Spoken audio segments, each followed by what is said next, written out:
Good morning. Will start with chapter number 17 according to module. आज के session का start करते हैं और चैप्टर नंबर 17 है बेटा आपके मॉड्यूल का ये। The name of the article is atom molecular nuclear. Atom molecular nuclear. So जल्दी से इसे पहले हम देख लेते हैं, इसकी थ्योरी या समरी देख लेते हैं, important points and formulas, then will start with solving module. So atom molecule nuclear. So इसमें पहली चीज देखिए, फर्स्ट पॉइंट, एंगुलर मोमेंटम। अगर आपको एंगुलर मोमेंटम कैलकुलेट करना हो of electron in hydrogen atom, right? So the formula to calculate angular momentum is L is equal to I omega. I को आप लिख सकते हो mr square. This is moment of inertia mr square into omega. As all we know, V is equal to R omega. V is equal to R omega. So omega is equal to what? V by R. When you put this value, you get mvr, and this is equal to nh upon 2 pi. This is equal to nh upon 2 pi, where h is Planck's constant, and the value of n start from 1 to up to infinity. Next, अगर आपको centripetal force निकालना हो question में, तो आप formula use करते हैं। Centripetal force होता है mv स्क्वायर बाय आर, और इसको हम इक्वल करेंगे कूलम्बियन फोर्स। कूलम्बियन फोर्स क्या होता है? 1/4 pi e naught Q1 Q2 अपन आर का स्क्वायर, राइट? इससे हम इक्वल कर देंगे। थर्ड, अगर आपसे बोला जाए रेडियस निकालिए, right, radius of nth orbit calculate करने के लिए आ जाए, तो रेडियस कैसे निकालते हैं? r is equal to e not n square h square upon pi n e square. Otherwise आप ये भी फॉर्मूला यूज कर सकते हैं, radius is equal to 0.53 Armstrong into n का स्क्वायर। आप ये भी फॉर्मूला यूज कर सकते हैं, 0.53 आर्मस्ट्रॉन्ग इनटू एन का square. So this is the formula that is used to calculate radius of nth orbit. Now next, velocity of electron अगर निकालना हो, that is linear velocity of electron, तो it is e square upon 2 e not n h. E यहाँ पर क्या है? Electronic charge है, इसकी वैल्यू क्या होती है? इट इज 1.6 इंटू 10 की power minus 19 coulomb. It is 1.6 into 10 की power minus 19 coulomb. What is E not? E not is permittivity of free space. इसकी वैल्यू होती है 8.85 इंटू 10 की पावर माइनस 12 कूलम स्क्वायर पर न्यूटन मीटर स्क्वायर। बराबर? यहाँ तक सारी चीजें क्लियर हो गई ना? अब हम आगे चलते हैं और नेक्स्ट पार्ट की बात करेंगे। Now formula number next, angular speed of electron. अगर मुझे एंगुलर स्पीड कैलकुलेट करना है, the formula is what? Omega is equal to pi m e की पावर 4 अपॉन 2 ई नॉट का square n cube h cube. It is very important formula, you have to remember it. Time period of electron calculate करना हो तो time period कैसे निकालते हैं? That is distance upon velocity, distance 2 pi r by v, 2 pi r by v. एक shortcut मैं बता रहा हूँ, एक ट्रिक बता रहा हूँ। वेलोसिटी अगर कभी भी आपको निकालना हो वेलोसिटी, तो it is c upon 137, c upon 137 into z by n, into z by n. C, what is C? C speed of light, that is 3 into 10 raised to the power 8 meter per second. So by using this formula, you will definitely save 30 seconds. ठीक है? So this is the formula that is used to calculate velocity of electron in nth orbit. So time period का formula, that is 2 e naught का square n cube h cube upon m e raised to the power 4, right? Frequency is what? Frequency is 1 upon time period. So you have to just reverse this formula. You will get frequency. Acceleration of electron अगर आपको निकालना हो तो acceleration भी निकाल सकते हैं। It is pi m e की power 6 upon 4 e naught cube n raise to the power 4 h की power 4। Now next, if I want to calculate potential energy of electron, potential energy of electron अगर आपको निकालना है तो ये होता है minus e square upon 4 pi e naught are.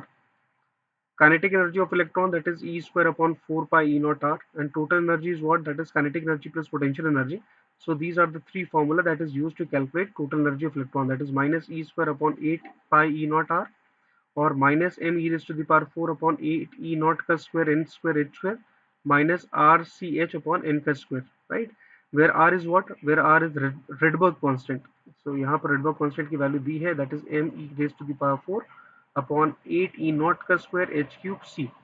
सो अब मैं इसकी ट्रिक बता देता हूँ। काइनेटिक एनर्जी कभी भी निकालना हो तो काइनेटिक एनर्जी आता है 13.6 z square upon n square eV electronic volt में। पोटेंशियल एनर्जी आता है -27.2 z square upon n square eV, z square upon n square eV. and total energy क्या आएगा? total energy is what? That is negative times of kinetic energy. You have to just add it out. So it is minus 13.6 z square upon n square ev, z square upon n square ev. So this is the value of total energy. I hope it is clear. सबको चीजें समझ में आ गई? तो ये फॉर्मूले आपको रटे होने चाहिए बेटे। Okay, now next one is binding energy of electron. Binding energy of electron, the energy that is required to remove this electron from the its orbit. So ये nucleus है, ये electron है. The energy that is required to remove this electron from this orbit is known as binding energy. इसी को तो हम बोलते हैं binding energy, that is equal to negative times of total energy. So it is E square upon 8 pi E naught R, or m e raised to the power 4 upon 8 E naught का square n square h का square, right? So this is the value for binding energy. If we want to calculate energy of photon emitted or absorbed, energy of photon emitted or absorbed, so formula is h nu. H nu कैसे निकालते हैं? That is E2 minus E1. So ये formula है, that is m e raise to the power 4 upon 8 e not का square h का square 1 upon initial stage का square minus 1 upon final stage का square है बेटा ये. So this is a formula that is used to calculate energy of photon emitted or absorbed. Now next formula, that is formula to calculate frequency of electromagnetic radiation, right? तो frequency कैसे निकालते हैं? Formula is E is equal to h nu. Formula E is equal to h nu. So nu is equal to what? Nu is equal to E by h. Nu is equal to E by h, right? So formula, that is E2 minus E1 upon h, that is m e raised to the power 4 upon 8 E naught का square h cube 1 upon initial stage का square minus 1 upon final stage का square. Now next one is wave number. As all we know, wave number is inverse of wavelength. So inverse of wavelength, or V by C. And in terms of mass of electron, it is m e raised to the power 4 upon 8 e naught का square h cube c 1 upon initial stage का square minus 1 upon final stage का square, that is equal to r 1 upon initial stage का square minus 1 upon final stage का square, right? सारी चीजें clear हो गई. तो I will move on molecule part. ये मॉलिक्यूल का पार्ट है, राइट, जिसमें आप सीरीज पढ़ते हो, हाइड्रोजन स्पेक्ट्रम पढ़ते हो. तो there are 5 types of series, 5 तरह की सीरीज होती है. लाइमन, बामर, पैशकन, ब्रैकेट, टीफंड, और यहाँ पर हम्फ्रे सीरीज भी है आपके पास. ओके, लाइमन की बात करें तो इनिशियल स्टेज 1 होती है. ये इनिशियल स्टेज मैं बोल सकता हूँ कि आपका 2 3 4 अप टू इन्फिनिटी हो सकता है. फाइनल स्टेज हमेशा 1 होगा. ठीक है. इसी तरह से बामर सीरीज की बात करें तो फाइनल स्टेज 2 होता है. इनिशियल स्टेज इसके ऊपर होता है 3 4 अप टू इन्फिनिटी. पैशकन की बात करें तो ये 3 हो गया, राइट, और इनिशियल स्टेज 4 हो सकता है, 5 हो सकता है, अप टू इन्फिनिटी. ब्रैकेट की बात करें तो फाइनल स्टेज आपका 4 होता है, जबकि initial stage 5 6 up to infinity हो सकता है. पी फंड की बात करें तो फाइनल स्टेज 5 होगा. ठीक है. Initial stage 6 7 up to infinity होगा. हम्फ्रे की बात करें तो इनिशियल फाइनल स्टेज आपका 6 होगा. Initial stage up to from 7 to infinity. Okay. Now it is very important to note that कि लाइमन सीरीज किसके अंडर लाई करती है? अल्ट्रावायलेट रीजन के अंडर लाई करती है. Balmer series lies under infrared. ठीक है. और बाकी की जो सीरीज है ये सब बामर सीरीज, माफ करिए, ये लाई करती है अंडर विजिबल रीजन. ये थोड़ा सा करेक्शन कर लेना, it lies under visible region. तो मैं लिख देता हूँ, ये बहुत इंपॉर्टेंट है, Balmer series. So it lies under visible region.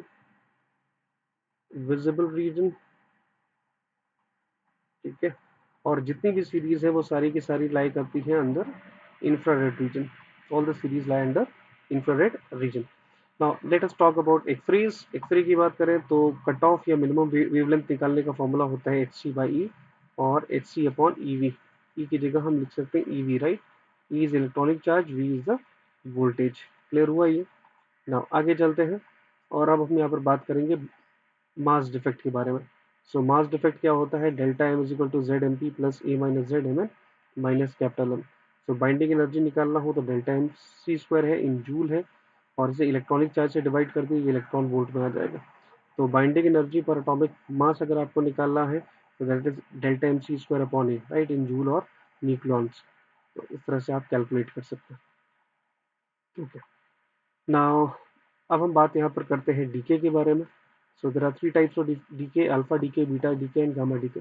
So alpha decay में अगर आप ध्यान से देखते हैं तो किसी भी, देखिए, जेड एक्स से is generally use to express nuclide. ठीक है. न्यूक्लियाइड बोलते हैं इसे, न्यूक्लियाइड. यहाँ पर जेड क्या होता है? एटॉमिक नंबर, और ए क्या होता है? Mass number.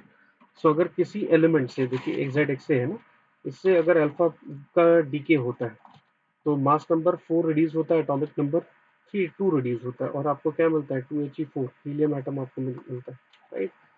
इसी तरह से बीटा डीके होगा तो Z+1 हो जाता है, एटॉमिक मास पे कोई भी चेंज नहीं आता है.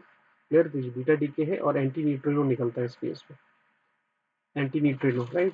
Laws of nuclear radioactive decay की बात करें तो फॉर्मूला होता है n is equal to N naught e की power minus lambda into T.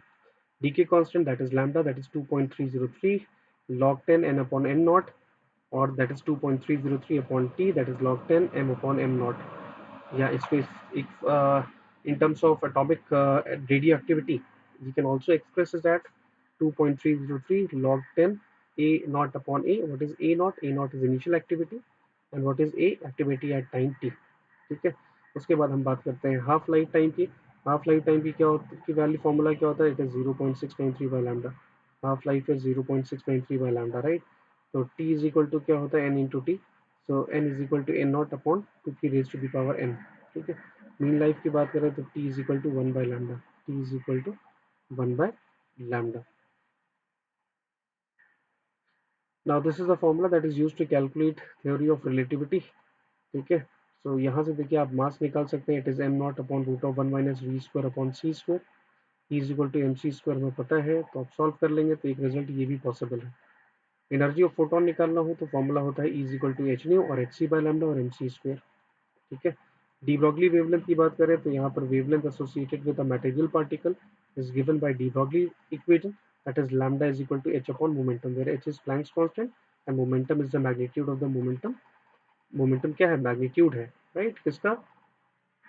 जिसे हम बोलते हैं पी, मोमेंटम है ना। Okay, next.